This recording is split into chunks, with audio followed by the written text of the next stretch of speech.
우리 개혁주의 교회 안에는 교회의 세 가지 표지라는 것을 가지게 됩니다. 교회의 표지란 무엇이냐면 이런 겁니다. 참 교회냐 또는 거짓 교회냐를 구별하는 기준을 말하는 것이고, 참다운 교회의 특징이 무엇인가를 가르쳐주는 것이며, 교회가 교회다워지기 위해 절대적으로 필요한 것이 무엇이냐, 이러한 것들을 우리는 교회의 표지라고 말을 합니다.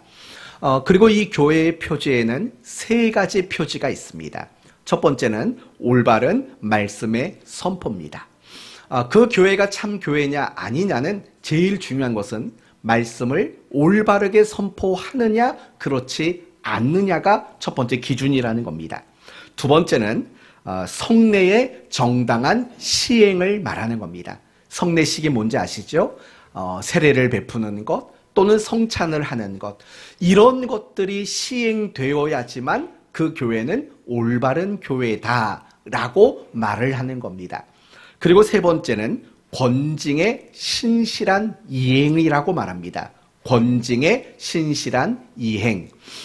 여러분, 권징이라는 게 뭡니까? 교회 안에서 어떤 성도가 무엇인가를 잘못했을 때 그 잘못한 내용에 맞게끔 그 사람에게 교회가 꾸중을 하고 어떤 징계를 베푸는 것이 바로 권징이라는 겁니다. 예를 들면 이런 겁니다. 어떤 사람이 무엇인가를 잘못했습니다. 그러면 그 사람에게 정직을 명할 수도 있습니다. 성찬에 참여하는 것을 금지시킬 수도 있습니다. 나중에는 심지어 교회에서 출교시키는 권징도 행할 수 있습니다. 이처럼 교회가 교회다움을 말하기 위해서는 이 세 가지가 반드시 있어야 합니다. 첫째는 뭐라고 그랬습니까?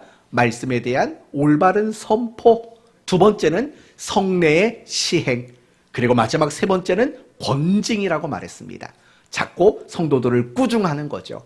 그렇다면 여러분, 왜 교회는 성도를 꾸중해야 할까요? 이유는 크게 두 가지입니다. 첫 번째 이유는 그래야 교회는 순결해질 수 있기 때문에 그렇습니다. 성도들이 어떤 죄를 짓고 어떤 일을 잘못하고 있는데 그것을 내버려 두면 교회는 병들게 됩니다. 교회는 순결함이라는 것을 잃어버리게 됩니다. 그러면 교회는 교회다워지지 않을 수밖에 없습니다.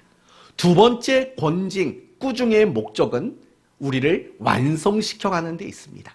우리는 구원받은 사람들입니다. 그러나 아직 우리는 완전한 사람에 이르지 못했습니다. 여전히 우리는 죄를 지을 수밖에 없고 여전히 우리는 무엇인가를 잘못할 수밖에 없는 아직은 완성되지 않은 성도입니다. 그래서 꾸중이라는 것을 통해서 우리의 신앙을 완성시켜가는 것, 그것이 바로 권징의 목적이라는 겁니다. 우리 교회는 이 권징을 시행한 적이 있을까요? 겉으로 보기에는 없습니다.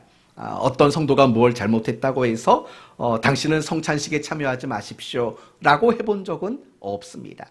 어떤 성도가 무엇을 잘못했다고 해서 이제 당신은 우리 교회를 떠나십시오 라고 말해본 적도 없습니다.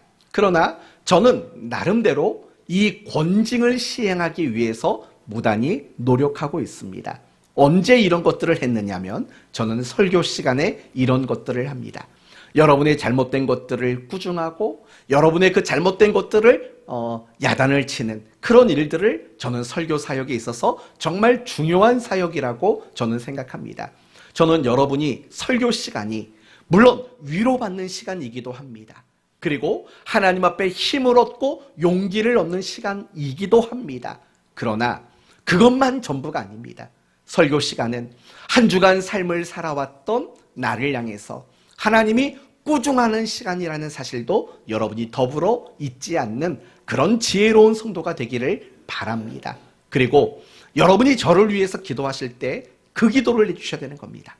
여러분의 잘못이 하나님의 말씀을 통해서 내게 분명히 밝혀지고 드러나기를 설교하는 그런 사역을 위해서 여러분은 기도해 주시면 좋을 것 같습니다. 오늘 본문 역시 예수님께서 바리새인과 서기관들, 율법 교사로 표기된 이 서기관들을 꾸중하시는 그 장면을 우리에게 소개하고 있습니다. 앞으로 최소 6조 동안은 과연 무엇을 꾸중하셨는가에 대한 이야기를 함께 살펴보려고 합니다. 그리고 그 꾸중의 내용이 바리새인과 율법 교사들을 향한 꾸중만이 아니라 나를 향한 꾸중이라는 것들을 여러분이 좀 생각하시면서 여러분 자신을 더 많이 고쳐나가는 그런 시간이 되었으면 합니다. 오늘 본문 37절 말씀을 보도록 합시다. 37절을 보시면 예수께서 말씀하실 때에 한 바리새인이 자기와 함께 점심 잡수기를 청함으로 들어가 앉으셨으니, 어느 한 바리새인이 예수님을 점심 식사 자리로 초대했다라고 말합니다. 왜 초대했을까요? 바리새인이 예수님을 자기 집으로 점심 식사하라고 초대를 했답니다. 분명히 초대한 그 의도는 나쁜 의도는 아닙니다. 왜 그러냐면 37절에 나오는 청함으로라는 이 단어는 긍정적인 단어입니다. 굉장히 간절한 요청이 담겨있는 긍정적인 단어가 바로 청함에라는 거예요. 예를 들면 백부장이 예수님을 자기 집으로 청할 때, 또이는 야이로가, 회당장 야이로가 자신의 병든 딸을 고치기 위해서 예수님을 초대할 때 썼던 단어가 바로 청함에라는 이 단어와 똑같은 단어입니다. 분명히 이 바리새인은요, 예수님을 자기 집으로 초대할 때 나쁜 의도를 가지고 초대한 게 아닙니다. 그럼 왜 초대했을까요? 그게 두 가지 이유가 있을 겁니다. 첫째는 예수님의 그 가르침에 큰 도전을 받았을 겁니다. 예수님의 가르침을 듣고 너무 놀라웠을 겁니다. 그 예수님의 가르침에 깊은 감명을 받았을 겁니다. 그래서 그 예수님과 더 많은 가르침을 듣기 위해서 바리새인은 예수님을 식사의 자리로 초대한 것입니다. 두 번째 이유는 자신을 더 과시하고 과장하기 위한 의도도 있었을 겁니다. 여러분, 예수님은 당시 어떤 분이셨습니까? 많은 사람들에게 주목받는 분이었고 많은 사람들에게 엄청난 인기를 얻고 있는 분이었습니다. 그분과 함께 식사를 했다. 여러분, 얼마나 큰 자랑거리가 될 수 있겠습니까? 만약에 여러분이요, 어떤 유명 인사와 함께 밥을 한 끼 먹었다고 쳐보세요. 어떻습니까? 자랑할 만할까요? 자랑하지 않을까요? 자랑할 만합니다. 가끔씩 그런 사람이 있더라고요. 목사님, 제가요, 어디를 지나가는데 연예인이 있었어요. 그 연예인을 봤다고. 연예인을 본 것만 가지고도 자랑을 하는 사람이 있어요. 그런데 함께 식사를 했다면 여러분, 그게 얼마나 자랑하고 과시할 만한 내용이 되겠습니까? 어쩌면 바리새인은 그런 마음을 가지고 있었을지도 모르겠다라는 생각이 듭니다. 그런데 그 식사 자리에서 예수님께서는 바리새인들을 향해서 세 가지 꾸중을 하셨고, 율법 교사, 여기서 말하는 율법 교사라는 것은 서기관을 말하는 겁니다. 이 율법 교사를 향해서도 세 가지를 꾸중하십니다. 그 내용이 뭔가를 간략하게 봅시다. 먼저 바리새인을 향해서는 39절을 보시면, 주께서 이르시되 너희 바리새인은 지금 잔과 대접의 겉은 깨끗이 하나 너희 속에는 탐욕과 악독이 가득하다. 이제 이게 오늘 우리가 살펴볼 첫 번째 꾸중이고요. 두 번째 꾸중은 42절입니다. 화 있을 진저 너희 바리새인이여, 너희가 박하와 운향과 모든 채소의 11조는 들이되 공의와 하나님께 대한 사랑은 버리는도다. 이게 두 번째 바리새인을 향한 꾸중이에요. 세 번째는 43절이에요. 화 있을진저 너희 바리새인이여, 너희가 회당의 높은 자리와 시장에서 문안받는 것을 기뻐하는도다. 이게 세 번째입니다. 그리고 45절 이하에 나오는 이야기는요, 율법 교사들을 향한 세 가지 꾸중이 나와요. 첫 번째는 46절. 이르시되 화 있을진저 또 너희 율법 교사여, 지기 어려운 짐을 사람에게 지우고 너희는 한 손가락도 이 짐에 대지 않는도다. 두 번째는 47절. 화 있을진저 너희는 선지자들의 무덤을 만드는도다. 그들을 죽인 자도 너희 조상들이로다. 그리고 세 번째는 52절. 화 있을진저 너희 율법 교사여 너희가 지식의 열쇠를 가져가서 너희도 들어가지 않고 또 들어가고자 하는 자도 막았느니라. 이게 율법 교사를 향한 세 번째 꾸중입니다. 우리가 이 6가지의 꾸중을 묵상하기 전에 먼저 생각할 것이 있습니다. 그것은 무엇이냐면 예수님은, 하나님은 우리를 꾸중하시는 분이시다 라는 점을 먼저 생각해 봐야 합니다. 오늘 본문을 보십시오. 주님께서는 바리새인들을 향해서 3가지를 꾸중하셨고 율법 교사들을 향해서도 3가지를 꾸중하셨습니다. 물론 그들이 각각 잘못하고 있는 것, 그들이 꾸중받아야 할 것이 각각 3가지만 있었던 건 아닙니다. 그들의 많은 잘못들이 있었고, 그러나 그 많은 잘못들을 3가지로 함축해서 가장 대표적인 잘못들을 각각 3가지로 그들을 꾸중하셨다라는 겁니다. 그러나 주님은 바리새인만 꾸중하지 않으셨고 율법 교사들만 꾸중하지 않으셨습니다. 예수님께서는 갈릴리 지역의 고라신과 가버나움에 사는 사람들, 그들이 믿음을 가지지 않고 회개하지 않는 일에 대해서 예수님은 그들을 꾸중하셨습니다. 예수님께서 성전에 들어가셨을 때에도 그 성전 안에서 매매하는 자들, 돈 바꾸는 자들, 장사하는 자들, 그런 자들을 향해서도 예수님은 꾸중하셨습니다. 뿐만 아니라 예수님은 자신이 친히 제자로 부른 그 사람들도 예수님은 꾸중하셨습니다. 예수님은 제자들의 어떤 점을 꾸중하셨을까요? 믿음이 없어 늘 염려하고 두려워하는 그들을 꾸중하셨습니다. 그들은 자꾸 높아지려고만 합니다. 그런 높아지려고 하는 제자들을 예수님은 꾸중하셨습니다. 기도하라고 말했음에도 불구하고 기도하지 않았던 제자들을 예수님은 꾸중하셨습니다. 예수님께 나오는 어린 아이들을 가로막았을 때에도 그들을 꾸중하셨습니다. 향유를 부은 여인을 비판하고 정죄하는 그 순간에도 예수님은 제자들을 꾸중하셨습니다. 특별히 예수님은 베드로를 향해서 꾸중을 참 많이 하셨습니다. 주는 그리스도시요 살아계신 하나님의 아들입니다. 이런 신앙 고백 이후에 예수님이 비로소 무엇을 말씀하셨냐면 인자는 예루살렘에 올라가서 고난을 당하고 죽을 것이고 다시 살아날 것이다 라고 말씀하셨을 때 베드로는 뭐라고 말하냐면 그리하지 마옵소서, 그런 일들이 결코 주에게 미쳐지지 아니할 것입니다 라고 이야기를 합니다. 그때 예수님은 베드로에게 이렇게 꾸중하셨습니다. 어떻게 하나님의 일을 생각하지 않고 무슨 일을 생각한답니까? 사람의 일을 생각하느냐. 사탄아 내 뒤로 물러가라 라고 베드로를 꾸중하셨습니다. 예수님이 체포당하시는 그 순간 베드로는 품고 있었던 칼을 빼들었습니다. 그때도 예수님은 내 검을 다시 집어넣으라고 베드로를 꾸중하셨습니다. 뿐만 아니라 요한계시록을 보시면 소아시아에 있는 여러 교회들을 향해서 주님은 꾸중하셨다라는 사실을 우리는 알 수 있습니다. 이처럼 주님은 그 사역 속에서 누군가를 꾸중하는 그 일들을 대단히 중요하게 여기셨던 겁니다. 그런데 우리가 구약 성경을 살펴보아도 하나님의 그 꾸중하심은 너무나도 많이 소개가 되고 있습니다. 예를 들면 선악을 알게 하는 나무의 실과를 따먹었던 아담과 하와를 꾸중하셨습니다. 자신의 동생을 죽였던 가인을 꾸중하셨습니다.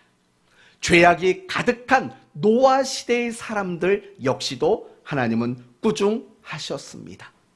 10번이나 마음이 강팍했던 바로 왕도 꾸중하셨습니다. 광야에서 원망과 불평을 늘어놓았던 이스라엘 백성들을 또한 하나님은 꾸중하셨습니다. 모세를 비방하고 모세를 대적했던 아론과 미리암도 하나님은 꾸중하셨습니다. 가나안 땅에 정착한 이후에 이방의 우상들에게 마음을 빼앗겼던 이스라엘 백성들도 꾸중하셨습니다. 그 밖에 이스라엘 역사 속에 많은 왕들을 꾸중했고 많은 선지자들도 꾸중하셨습니다. 이스라엘 나라만 꾸중한 것이 아니라 이방의 나라들도 많은 꾸중을 하셨습니다. 이러한 꾸중이 하나님이 하시는 귀한 사역이라는 겁니다. 그렇다면 여러분, 이제 우리 자신도 한번 생각해 보셔야 합니다. 과연 여러분은 하나님 앞에 꾸중받을 만한 모습은 과연 없는지를 생각해 보셔야 합니다. 이미 말씀드린 것처럼 우리는 구원을 받은 사람입니다. 그리고 의인이라고 일컬음을 받는 사람입니다. 우리는 하나님의 자녀가 된 자들입니다. 그러나 우리는 여전히 완전하지 못합니다. 그래서 우리는 죄를 짓고 여전히 우리의 모습 가운데에는 꾸중 들을 만한 일들이 있기 마련입니다.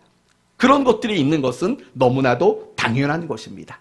그러므로 우리 모두는 우리 자신을, 우리의 삶을, 우리의 모습을 늘 점검하고 고민해 봐야 합니다. 하나님께서는 나를 향해서 무엇을 꾸중하시겠습니까? 이런 마음의 자세가 우리에게는 반드시 필요하다라는 겁니다. 지금 이 시간 여러분 모두가 잠시 생각해 보셨으면 좋겠습니다. 하나님이 내 삶을 보실 때, 하나님이 나의 모습을 보실 때 하나님은 지금 나를 무엇을 꾸중하실 것인가 한번 생각해 보지 않으시겠습니까? 어쩌면 하나님은 여러분의 생각을 꾸중하고 계실지 모릅니다. 여러분이 가지고 있는 그 생각이 옳지 않다고 꾸중하고 있을지도 모릅니다. 어쩌면 하나님은 여러분의 그 계획하고 있는 무엇인가를 꾸중하고 있을지도 모릅니다. 하나님은 지금 여러분이 무엇인가를 선택한 그 선택을 꾸중하고 있을지도 모릅니다. 여러분의 그 시간, 여러분이 시간을 어떻게 사용하는가도 분명히 꾸중할 수 있는 대상이라고 생각합니다. 여러분이 사람들을 어떻게 대우하느냐, 사람들에게 여러분이 어떤 태도를 보이는가도 분명히 꾸중하실 수 있는 내용이라고 생각합니다. 여러분의 감정도 하나님은 꾸중하실 수 있습니다. 여러분에게 맡겨진 다양한 역할들이 있지 않습니까? 가정 안에서, 일터 안에서, 교회 안에서 여러분에게 맡겨진 다양한 그 역할에 대한 꾸중도 있을 수 있습니다. 여러분에게 맡겨진 그 사명과 책임에 대해서도 분명히 꾸중하실 수도 있을 겁니다. 여러분이 돈을 어떻게 쓰시는지, 여러분의 그 신앙의 모습 속에서도 분명히 꾸중하고 있는 것들이 있으리라 생각합니다. 저는 여러분 모두가 그런 고민을 하셨으면 좋겠어요. 하나님 앞에서 나는 과연 무엇을 어떻게 꾸중받을 것인가? 내가 지금 하나님 앞에 꾸중받을 만한 일들은 과연 뭔가? 이런 고민이 여러분의 마음속에 많아졌으면 한다라는 거예요. 그리고 더 나가서 이런 하나님의 꾸중하심과 연관해서 우리가 꼭 생각해야 될 게 있어요. 그건 이런 겁니다. 하나님이 나를 꾸중하신다면 그건 참 감사한 일이라는 거예요. 왜냐하면 꾸준이라는 것 자체가 뭐냐면 하나님이 나를 변함없이 그리고 여전히 나를 사랑하신다라는 증거가 바로 꾸중이기 때문에 그래요. 여러분 히브리서에서 나오는 이야기 아시죠? 징계가 없으면 뭐라고요? 사생아라고 말해요. 사생자라고 말해요. 아버지 없는, 부모 없는, 어머니가 없는 사생자라고 이야기하는 거예요. 하나님이 우리를 향해서 무엇인가를 끊임없이 꾸중하신다라는 것은 우리를 참 사랑하고 계신다라는 뜻인 거예요. 그것을 가장 잘 보여주는 것이 바로 이스라엘의 멸망이에요. 여러분, 구약 이스라엘의 역사를 보시면은요, 북이스라엘은 어느 나라에 의해서 멸망당했죠? 아수르에 의해서 멸망당했어요. 그러면 남유다는 어디에 의해서 멸망을 당합니까? 바벨론이라는 나라에 의해서 멸망을 받았어요. 하나님은 그들을 심판하신 거예요. 그들을 향해 하나님은 꾸중하셨다라는 뜻이에요. 그게 굉장히 놀라운 사랑인 거예요. 그 이유를 두 가지로 말씀을 드릴게요. 여러분, 만약에 하나님께서 이스라엘을 포기하셨다면 그들을 향한 꾸중이 필요했을까요? 하나님이 이스라엘 백성들을 버리기로 작정하셨다면 과연 그들에게 꾸중이라는 것이 필요했겠습니까? 필요하지 않을 겁니다. 만약에 여러분이 여러분의 자녀들을 계속 꾸중하는 이유는 뭐라고 생각하십니까? 포기할 수 없기 때문입니다. 그러나 어느 순간 여러분이 자식을 혹시라도 포기하게 된다면 더 이상 여러분의 자식들을 향해서 꾸중하지 않을 겁니다. 뭘 하든지 자기 마음대로 살도록 내버려 둘 겁니다. 그러나 정말 내 자식을 포기하지 않는 한 우리는 자식을 향해서 꾸중하는 일들을 포기하지 않을 거죠. 마찬가지인 거예요. 하나님이 이스라엘이 가나안 땅에 정착한 이후로 사사시대며 왕정시대며 계속해서 그들을 꾸중하고 결국엔 그들을 멸망당하도록 만들어내지 않습니까? 그것은 결국 이런 뜻인 거예요. 하나님은 그들을 포기할 수 없을 정도로 사랑하고 있다는 것을 보여주는 사건. 어쩌면 구약시대에 하나님의 사랑의 최고의 절정은 이스라엘의 멸망이다 라고 말해도 괜찮을 정도로 그 이스라엘의 멸망과 꾸중은 하나님의 사랑의 증거였던 거죠. 그리고 이스라엘의 멸망이 하나님의 사랑인 이유는 이런 겁니다. 하나님이 자기의 자존심도 버리셨다라는 뜻인 겁니다. 이게 무슨 말인고 하니 잘 들어보십시오. 여러분, 이스라엘이라는 나라는 어떤 나라입니까? 하나님이 선택한 나라입니다. 그래서 이스라엘 백성들은 자신들이 선민이라는 자부심이 대단했던 사람들입니다. 이스라엘은 하나님이 선택한 백성입니다. 뿐만 아니라 이방에 있는 많은 나라들도 이스라엘이 하나님께 선택받은 나라라는 것을 알고 있었습니다. 그런데 잘 생각해 보십시오.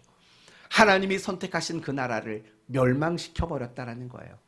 여러분, 그것이 하나님 앞에서는 얼마나 큰 자존심 상하는 일인지 아십니까? 자신이 선택한 나라잖아요. 자기가 선택한 나라인데 그 나라가 범죄하고 타락해서 하나님이 스스로 멸망시켰다. 결국은 무엇을 말하는 겁니까? 하나님 자기 자신이 잘못 선택했다라는 것을 보여주는 사건이 이스라엘의 멸망인 거예요. 그러나 하나님은요, 자기가 자존심이 상하는 그것이 중요하지 않았어요. 왜요? 더 중요한 게 있기 때문에. 더 중요한 게 무엇입니까? 바로 이스라엘 백성들이 자신의 잘못을 고치고 다시 하나님 백성으로 회복하는 것이 더 중요하기 때문이에요. 하나님이신 그분 자신이 자신의 자존심까지도 내려놓고 이스라엘을 멸망시켰다는 것은 결국 하나님이 이스라엘을 얼마나 사랑하시는가를 보여주는 놀라운 증거라고 말할 수밖에 없다는 거예요. 하나님은 여러분을 꾸중하시는 하나님이세요. 왜냐하면요, 하나님은 여러분을 포기할 수 없을 정도로, 하나님은 여러분을 향해서 자신의 자존심도 내려놓을 수 있을 정도로 여러분을 너무나도 사랑하시는 분이기 때문에 여러분을 꾸중하는 그 일들을 멈추지 않고 중단하지 않으시는 하나님이시라는 거예요. 그러므로 성도 여러분, 우리는 그 하나님의 크신 사랑 앞에서 내가 정말 하나님 앞에 꾸중받을 만한 일들이 무엇이 있는가를 고민하는 일들은 정말 마땅한 일들인 거고 가장 지혜로운 성도의 모습이라는 거예요. 여러분, 한 주간을 돌아보셔야 돼요. 지난 한 주간 여러분이 하나님 앞에 꾸중 들을 만한 일들이 없었는지 잘 돌아보십시오. 그리고 여러분이 하나님 앞에 꾸중 들을 만한 그 일들을 찾아내시기를 바라요. 그리고 하나님 앞에 그 꾸중 들을 만한 일들에 대해서 여러분이 회개하고 고쳐 나갈 수 있는 지혜로운 성도 모두가 되기를 예수님의 이름으로 축원드립니다. 그렇다면 이제 오늘 본문을 통해서 그 바리새인을 향해서 무엇을 꾸중하는지 첫 번째 이야기를 한번 생각해 보려고 합니다. 38절을 보십시다. 38절을 보시면 잡수시기 전에 손 씻지 아니하심을 그 바리새인이 보고 이상히 여기는지라 라고 말을 합니다. 저와 제 딸이 집에 들어가면 또는 밥 먹기 전에 저희 아내가 하는 말이 있습니다. 뭐라고 말하는지 아십니까? 손 씻고 오세요. 50이 넘어도 아직도 손 씻고 오라는 잔소리를 들으며 살아갑니다. 손 씻고 오랍니다. 그런데 예수님 당시에도 마찬가지였던 겁니다. 예수님 당시에도 식사 전에는 반드시 손을 씻어야만 했던 겁니다. 그것은 예의이고 그것은 그 시대 관습이었던 겁니다. 뿐만 아니라 39절 말씀을 보시면 주께서 이르시되 너희 바리새인은 지금 잔과 대접의 겉을 깨끗이 한다. 그들은 그릇을 깨끗이 닦는 일들도 대단히 중요한 일들로 여겼다라는 거예요. 식사하기 전에 반드시 손을 씻는다. 조금 있다가 점심 먹을 때 한번 지켜보겠습니다. 손 씻으러 갔다 오시는 분들이 몇 명이나 있는가? 물론 예수님 당시에 식사 전에 손을 씻는 것은요, 율법이 요구하는 일들은 아니었습니다. 제가 추측하건대 그들이 왜 식사 시간 전에 그렇게 손 씻는 것을 중요하게 여겼을까 생각해 봤는데요. 아무래도 제가 생각하기에는 제사장들의 관습과 연관이 있다고 생각합니다. 여러분, 제사장들이요, 항상 제사장으로서의 역할과 직무를 감당하기 전에는 반드시 몸을 씻었어요. 뿐만 아니라 제사장이 제물을 하나님께 바치는 그 일을 할 때에도 그 제물을 물로 씻는 일들이 있었어요. 아마도요, 이스라엘 백성들은요, 그런 제사장의 그 정결 의식을 자신의 삶에도 적용시켰던 것 같다라고 저는 추측이 듭니다. 사실은 굉장히 좋은 거 아닙니까? 제사장이 항상 자신을 정결하게 하기 위해서 씻는 일들을 했던 것처럼 자신도 제사장은 아니지만 늘 자신의 삶 속에서 정결한 자가 되기 위해서 그들이 항상 손을 씻는 일들을 중요하게 여긴 것, 그것이 그들이 가지고 있었던 생각이었던 거죠. 바로 그런 문제였던 거예요. 자신이 정결하기를 원했던 거예요. 자신이 부정한 사람이 되기를 원하지 않았다는 거예요. 예를 들면 어떤 일을 하다 보면 나도 모르게 손에 부정한 것이 묻어 있을 수도 있는 거죠. 그 부정한 손으로 음식을 먹는다는 것은 결국에는 자기 자신이 부정한 사람이 될 수도 있다라는 겁니다. 바로 그러고 싶지 않아서, 자신이 부정한 자가 되고 싶지 않아서 그들은 손 씻는 일들을 대단히 중요하게 여긴 거예요.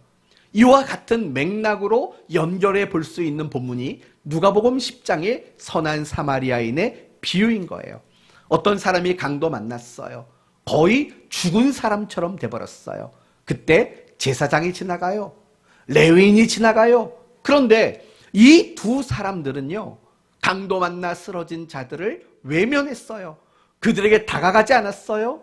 그들을 도와주지 않았어요. 이유는 과연 뭘까요?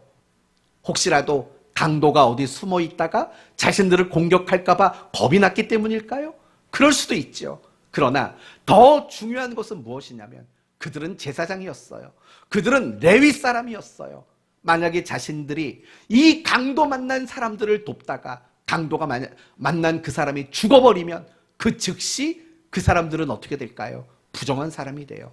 왜냐하면 율법에는 시신을 접하고 시신에게 손을 대면 그 사람도 부정한 사람이 된다라고 규정하고 있기 때문이에요. 그래서 제사장과 레위 사람들 모두가 같은 생각인 거예요. 혹시라도 내가 저 사람에게 손을 댔다가 내가 부정한 사람이 되면 나는 제사장으로서 레위인으로서 그 기능과 직무를 하지 못할 거고 사람들은 나를 부정한 사람으로 여길 것이다라는 그런 염려와 걱정이 그에게 다가가지 못하도록 만들었던 이유라는 거예요. 그럼 여러분 여기서 생각해 보세요. 내가 부정한 사람이 되지 않겠다라는 그 생각이 잘못인가요? 하나도 그건 잘못된 게 아니에요. 내가 부정한 사람이 되지 않으려고 노력하고 수고하는 것 잘못된 거 아니에요. 예수님께서도요, 이 꾸중하는 내용을 보시면은요, 손을 왜 씻어? 라고 손 씻는 것을 문제 삼고 있지 않다라는 거예요. 그러면 지금 예수님께서 바리새인을 꾸중하고 있는 내용이 뭐라고 여러분 생각하세요? 그걸 확인하시려면은요, 오늘 본문을 보면은 대조하고 반복하는 표현이 무엇인가를 봐야 돼요. 오늘 본문을 자세히 읽어보면요, 무엇과 무엇을 대조해요. 그리고 그것을 두 번이나 반복해서 이야기를 하세요. 그게 혹시 뭔지 찾으셨습니까? 뭘까요? 39절과 40절에 보면 대조와 반복의 표현이 나와요. 그게 뭔가를 찾아보세요. 찾으셨어요? 뭘까요? 겉과 속이 대조되고 있어요. 그리고 겉과 속이라는 말을 39절과 40절은 반복하고 있어요. 한번 볼게요. 39절. 주께서 이르시되 너희 바리새인은 지금 잔과 대접에 겉은 깨끗하게 하나 너희 속에는 40절 어리석은 자들아 겉을 만드신 이가 속도 만들지 아니하셨느냐라고 말해요. 그러니까 이 예수님의 꾸중은 뭐냐면 이런 거예요. 너희가 겉을 손을 깨끗이 씻는 게 문제가 아니라는 거예요. 너희가 손을 깨끗이 씻듯이 어디도 깨끗해야 된다는 걸까요? 너희의 속도 깨끗해져야 되지 않겠느냐라고 말하는 거예요. 그래서요 39절 마지막 부분에 보면 이런 표현이 나오는 거예요. 너희 속에는 탐욕과 악독이 가득하도다 라고 이야기하고 있는 거예요. 그들의 주된 관심사는 겉이었을까요? 속이었을까요? 속이에요? 겉. 맞아요. 이 바리새인들의 종교상, 신앙상 주된 관심은 항상 표면, 겉에 그 주된 관심사가 있었다라는 거예요. 겉을 깨끗하게 만드는 것, 겉이 정결해지는 것, 그게 그들의 주된 관심이었던 거예요. 그걸 우리 식대로 조금만 바꿔서 말하면 이런 거예요. 겉으로는 그럴싸한 신앙인으로 보여지는 것, 거기에 그들의 주된 관심이 있었다라는 거예요. 겉으로 사람들이 보기에는 와, 저 사람 믿음 좋아, 야, 저 사람 신앙 좋아 라고 여겨질 만한 모습이 되는 일들, 바로 거기에는 그들의 관심이 너무나도 많았다라는 거예요. 그러나 그들의 속이 진짜 신앙인다워지는 일, 그들이 정말 그리스도인다워지는 그 일에는 전혀 무관심했다라고 오늘 본문이 이야기하는 거예요. 그게 바로 바리새인들을 향한 예수님의 첫 번째 꾸중이라는 걸 우리는 잊지 말아야 돼요. 사랑하는 성도 여러분, 그들은 겉으로 보여지는 신앙의 모습을 중요하게 생각한 거예요. 남들이 봤을 때 거룩해 보이는 거, 남들이 봤을 때 믿음이 좋아 보이는 거, 남들이 봤을 때 정말 칭찬받을 만한 모습이 있는 거, 그런 겉모습을 치장하고 그런 겉모습을 꾸며내는 일들에 대해서는 그들이 너무나 많은 관심을 가지고 있었다라는 거예요. 그러나 그들은요, 정말 그리스도인다워지는 그 일, 그 일에는 전혀 관심이 없었다라고 이야기하고 있는 거예요. 어쩌면 그 꾸중이 오늘 우리를 향한 꾸중은 아닐까라는 생각이 들어요. 왜냐면은요, 우리도 그런 일들을 너무 많이 해요. 누군가가 나를 볼 때 정말 믿음 좋은 사람으로 보여지려고 하는 내 겉모습을 치장하는 그런 모습들이 얼마나 많은지 몰라요. 어쩌면 오늘날 우리도 손 씻기에 바쁜 신앙생활을 하고 있지 않은가 생각해 봐요. 오늘날의 손 씻기는 과연 뭘까요? 저는 예배라고 생각해요. 예배. 큐티라고 생각해요. 기도라고 생각해요. 성경 공부라고 생각해요. 전도라고 생각해요. 사명을 감당하는 일이라고 저는 생각해요. 어쩌면 많은 그리스도인들이 예배에 나오고 성경을 자꾸 공부하고 큐티하고 기도하는 이유가 혹시 사람들이 겉으로 나를 볼 때 저 사람 믿음 좋은 사람이고 신앙 좋은 사람이야 라는 이런 말을 듣기 위함은 아닌지 한번 생각해 보셔야 돼요. 진짜 여러분의 관심이 그런 다양한 것들로 묘사되는 손 씻기에 지금 열중하고 있는 건 아니세요? 예배라는 손 씻기, 말씀 읽고 기도하는 것이라는 손 씻기에 여러분 빠져 있지 않으세요? 그래서 이 바리새인처럼 손을 씻지 않는 예수님을 비난한 것처럼 여러분이 열중하고 있는 그 손 씻기를 하지 않는 누군가를 여러분 비난하고 있지 않으세요? 왜 예배 안 나와? 왜 큐티 안 해? 왜 전도 안 해? 라고 말하는, 오늘 본문이 보여주는 그 바리새인의 손 씻기 놀이에 빠져 있는 우리는 아닐까요? 아니, 더 중요한 이야기를 해봅시다. 여러분은 정말 그리스도인다워지는 일에 관심이 있으세요? 여러분은 정말 그리스도인답게 살아가는 그 일이 가장 중요한 일이라고 생각하세요? 이 질문에 여러분은 선뜻 뭐라고 대답하시겠습니까? 정말 여러분에게 중요한 것은 겉을 아름답게 가꾸는 손 씻기가 중요하다고 생각하고 있지는 않으십니까? 어디에 갖다 놔도 정말 그 속까지 알짜배기인 그리스도인 되는 거, 그게 여러분의 가장 중요한 것이라고 여러분은 정말 생각하고 계십니까? 오늘날 많은 그리스도인들이 사실은 바리새인의 모습을 따라가고 있는 거예요. 겉으로는 믿음 좋은 사람처럼 보이고 겉으로는 신앙 좋은 사람처럼 보여요. 그러나 엄밀히 말하면 정말 신앙 좋은 사람도 아니고 그렇다고 진짜 그리스도인다운 사람도 아닐 때가 너무 많은 거 아니에요? 우리가 함께 모여 예배하는 것 보세요. 얼마나 거룩해요. 찬양을 드리며 손을 들고, 찬양을 들며 지그시 눈을 감고, 말씀을 들으며 고개를 끄덕이고, 말씀을 들으면서 한숨을 쉬며 아멘 아멘 하고, 여러분이 기도할 때에는 얼마나 울부짖으며 기도하세요. 나라를 생각하며 성도들을 불쌍히 여기며 얼마나 기도하세요. 그런데 여러분의 마음에는, 여러분의 신앙의 모습은 정말 진짜 그리스도인다운지를 생각해 보셔야 돼요. 겉만 깨끗하게 닦아내는 손 씻기에만 집중하는 우리 자신이 아닌지요.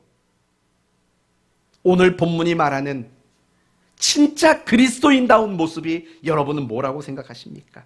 41절에 이런 말을 덧붙여요. 볼까요? 41절. 그러나 그 안에 있는 것으로 뭐 하랍니까? 구제하랍니다. 여러분, 이게 도대체 말이 맞는 얘기예요? 지금 예수님은 바리새인과 손 씻기 얘기를 하고 있어요. 대접과 그릇을 닦는 얘기를 하고 있다고요. 그리고 너희 마음에 탐욕과 악독이 가득하다는 얘기를 해요. 근데 갑자기 뜬금없이 뭐 하래요? 구제하래요. 이게 도대체 무슨 말인 거예요? 그러나 굉장히 적절한 표현인 거예요. 구제가 뭘까요? 가난하고 힘든 사람을 도와주는 게 구제인 거예요. 한마디로 말한다면 지금 예수님이 말씀하고 있는 건 그거예요.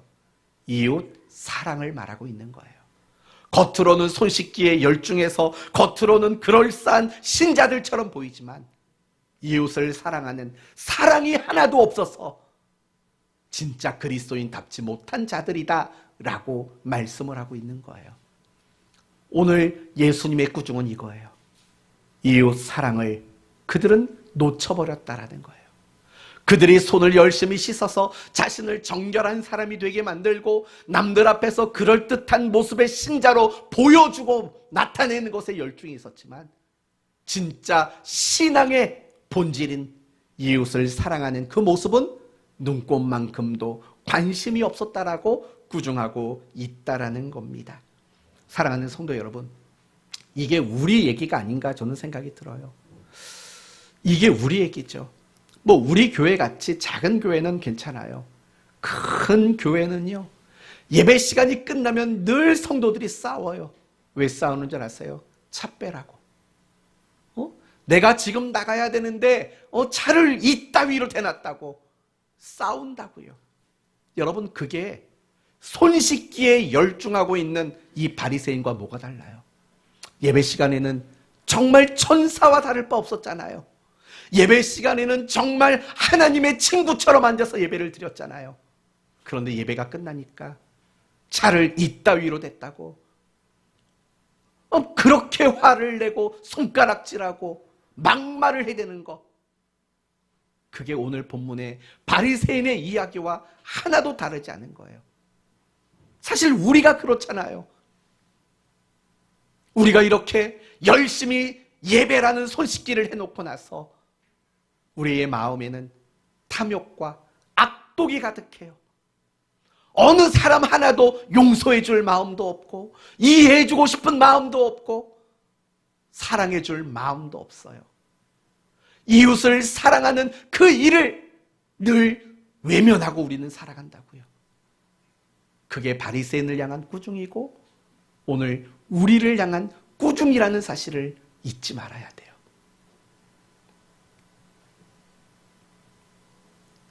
우리가 이웃을 사랑하지 않는다는 건 진짜 그리스도인답지 못한 거예요.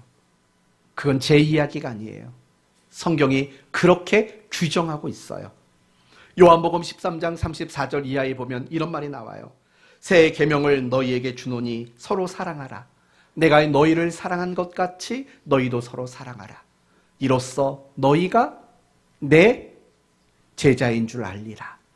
제자의 정체성을 확인하는 근거를 뭐라고 말한다고요? 사랑이라고 말하는 거예요. 사랑이라고.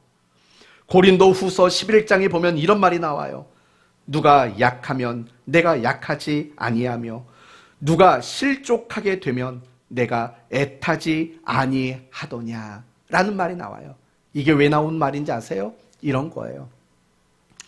고린도 교회 성도들은 바울을 향해서 당신은 거짓 사도라고 비방하는 일들이 일어난 거예요.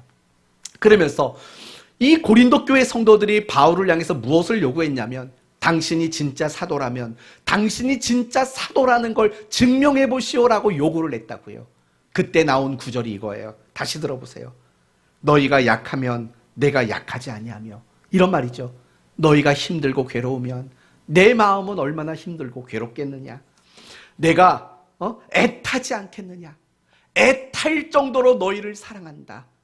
그게 내가 사도라는 증거 아니겠냐라고 바울도 자신의 사도된 그 정체성의 중요한 본질을 사랑이라고 말해요. 고린도전서 13장 여러분이 잘 아시는 구절이 있죠. 내가 사람의 방언과 천사의 말을 할지라도 사랑이 없으면 소리나는 구리와 울리는 꽹과리가 되고, 내가 예언하는 능이 있어 모든 비밀과 모든 지식을 알고 또 산을 옮길 만한 모든 믿음이 있을지라도 사랑이 없으면 내가 아무것도 아니요. 내가 내게 있는 모든 것으로 구제하고 또 내 몸을 불사르게 내어줄지라도 사랑이 없으면 내가 아무 유익이 없느니라. 무슨 말이에요? 방언, 예언, 지식, 구제, 헌신, 그게 내가 참 그리스도인이라는 것을 증명해 주지 않는다라는 거예요. 그럼 뭐가 우리를 참 그리스도인이라고 증명하는 겁니까? 그 다음에 나오는 오래 참음, 온유, 시기하지 아니함, 자랑하지 아니함, 교만하지 아니함, 뭐 이런 사랑의 모습으로만 내가 참다운 그리스도인이라는 것이 증명될 수 있다, 이렇게 이야기하고 있는 거예요. 성도 여러분, 여러분 열심히 손을 씻으세요. 예배라는 것으로, 큐티라는 것으로, 성경 공부라는 것으로 하세요. 그러나 놓치지 마세요. 여러분이 아무리 열심히 씻어도 그게 여러분을 그리스도인답게 만드는 게 아니에요. 여러분은 정말 정신을 바르게 차리셔야 돼요. 나는 정말 내 마음속에 이웃을 향한 그 사랑으로 가득 채워져 있는가? 이웃 사랑으로 내 안에 있는 탐욕과 악독을 씻어내고 있는가? 이걸 우리는 돌아봐야 된다고요. 그걸 놓치면 안 된다고요. 이웃을 사랑하는 그 사랑을 놓친다면 우리는 더 이상 정결한 사람이 아니라고요. 오직 이웃을 사랑하는 것으로만 내가 진정한 그리스도인이라는 것이 입증되어져야만 한다고요. 여러분의 가정 안에 있는 이웃들에게, 여러분의 아파트 단지 안에 있는 이웃들에게 직장 안에 있는 이웃들에게, 교회 안에 있는 이웃들에게 여러분은 사랑을 나타내셔야 되는 거예요. 그게 참 그리스도인이라고 예수님이 우리를 가르쳐주고 있다는 사실을 잊지 말아야 돼요. 이 사랑이 없으면 손은 깨끗한지언정 여러분의 마음에는 탐욕과 악독이 가득한 사람일 수밖에 없는 거예요. 하나님은 이 시간 우리 모두를 꾸중하십니다. 왜 이웃을 사랑하지 않냐고, 왜 여전히 탐욕과 악독에 사로잡혀 살아가냐고, 왜 자기밖에 모르고 왜 이기적인 모습으로 살아가냐고 우리를 꾸중합니다. 그리고 우리에게 권면하십니다. 가정 안에, 일터 안에, 교회 안에 있는 그 이웃을 사랑해내라고 우리에게 권면하십니다. 그 일을 하셔야 합니다. 여러분이 사랑해내는 일들을 하지 않는다면 여러분은 그리스도인으로서 아무런 노력을 하지 않는 겁니다.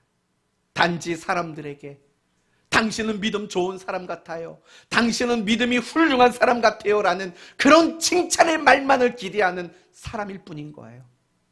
이 부분은 다음 주에 조금 더 나누도록 합니다. 지금부터 하는 이야기는 이해하고 들어주십시오. 지난 한 주간 제가 사람들에게 참 민망한 말을 많이 들었습니다. 어떤 분은 제게 그런 말을 했어요. 목사님은 하나님이 참 기뻐하는 분 같아요 라고 하는 말을 어떤 분이 하셨습니다. 지난 주간 여러분의 목사님을 만났는데 그 목사님들도 저한테 그렇게 말했어요. 참 목사님 같은 분 없다고. 제가 잘난 척하려고 이런 말 드리는 게 아닙니다. 제가 이런 말 드리는 이유는 이런 거예요. 제가 사람을 잘 속이거든요. 그걸 여러분에게 말씀드리는 거예요. 성도들이 볼 때 괜찮은 목사님 같아 보이려고 속이는 일을 저는 굉장히 잘하거든요. 이 말이 여러분에게 하고 싶었던 거예요. 무슨 말인지 아십니까? 우리는 조금만 손 씻기를 잘하면은요, 내 주변 사람들 다 속일 수 있어요. 예배라는 손 씻기, 기도라는 손 씻기, 헌금이라는 손 씻기, 전도라는 손 씻기만 좀 하면은요, 내 주변 사람들 다 속아요. 믿음 좋아요. 훌륭한 목사님이시네요. 훌륭한 권사님이시네요. 훌륭한 집사님, 장로님이시네요. 얼마든지 속일 수 있어요. 얼마든지 속일 수 있어요. 다 속아 넘어갈 수 있어요. 그런데 성도 여러분, 알고 계십니까? 하나님은 속이지 못해요. 하나님은 속이질 못한다고요. 사람들은 우리의 그 위선과 우리의 그 가식에 다 속아서 우리를 칭찬해 줄 수 있어요. 하지만 하나님 앞에서 우리는 속일 수 없어요. 그래서 오늘 본문 40절에 이렇게 말해요. 어리석은 자들아, 겉을 만드시니가 속도 만들지 아니하시겠냐. 무슨 말인지 아시겠어요? 사람들은 너희의 그 위선 앞에 다 속아서 너 믿음 좋다고 말할 수 있어. 근데 하나님까지 속일 수 있을 것 같아? 어리석은 자들아 라고 그렇게 예수님이 말씀하고 있어요. 어쩌면 예수님 당시의 바리새인과 율법 교사들은요, 사람들에게 칭송을 받았을 거라고요. 야, 어떻게 저런 믿음을 가지고 살 수 있을까? 어떻게 저런 신앙의 모습일 수 있을까? 칭송을 받을 수 있었어요. 근데 오늘 예수님이 말했죠. 너희 속에는 탐욕과 악독이 가득하도다. 속지 않으셨어요. 우리는 자꾸 사람을 속이려고만 해요. 우리는 자꾸 사람들을 속여서 그 사람들에게 칭송만 받으려고 해요. 하나님은 아셔요. 하나님은 우리 마음도 아시고 여러분의 그 생각 속을 다 아시고 여러분의 그 의도하는 모든 것들을 하나님은 다 아신다고요. 여러분의 마음에 뭐가 들어있는지 하나님은 다 아신다고요. 그 하나님을 생각하셔야 돼요. 사람 속이는 재미에 살아가시면 안 돼요. 그럼 우리는 정말 바리새인이 되고 말아요. 저는 알거든요. 몇몇 사람들이 저에 대해서 좋게 말해주는 거, 그들이 속았다라는 걸. 그리고 하나님은 그렇게 생각하지 않으실 거라는 거 저는 알거든요. 그 마음을 가져야지 우리는 비로소 꾸중이라는 것을 찾게 되는 거예요. 근데 우리는 손 씻기 잘하는 몇몇 가지를 가지고 칭찬받는 것 때문에 더 이상 꾸중 받으려고 하지를 않아요. 도리어 남을 자꾸 꾸중하려고만 하는 이상한 행동을 우리는 하게 되는 거예요. 잠언서 21장에 이런 말이 나오더라고요. 사람의 행위가 자기 보기에 모두 정직하여도 여호와는 마음을 감찰하시니라. 하나님은 그 마음을 다 감찰하시고 아신다라고 그렇게 말씀하고 있어요. 이게 여러분의 마음에 매일의 숙제가 되기를 바랍니다. 매일의 숙제. 하나님은 안 속아. 하나님은 다 알아. 이게 여러분에게 숙제가 되셔서 진짜 그리스도인다워지는 그 일에 노력하고 애쓰는 여러분이 되셨으면 합니다. 말씀을 마치겠습니다. 더 이상 저에게 속지 마십시오. 네. 하나님은 우리를 너무 사랑하십니다. 그래서 우리를 꾸중하시는 일들을 멈출 수 없습니다. 꾸중받는 것이야말로 하나님께 정말 큰 사랑을 받고 있는 증거인 것입니다. 특별히 오늘 본문은요, 손 씻기에 열중한, 그래서 손 열심히 씻어서 겉으로만 그럴싸한 신자가 되려고 했던 바리새인들을 꾸중하는 장면을 보았습니다. 저와 여러분 모두가 사람들을 속여서 사람들에게만 칭찬받고 인정받는 그런 그리스도인이 아니라 이웃을 사랑하는 것을 실천해내므로 우리의 그 마음까지 아시는 하나님께 칭찬받는 여러분 모두가 되시기를 바랍니다. 겉만 아니라 여러분의 속까지도 깨끗하게 하실 수 있는 그것으로 칭찬받는 여러분 되시길 예수님 이름으로 축원드립니다. 아멘.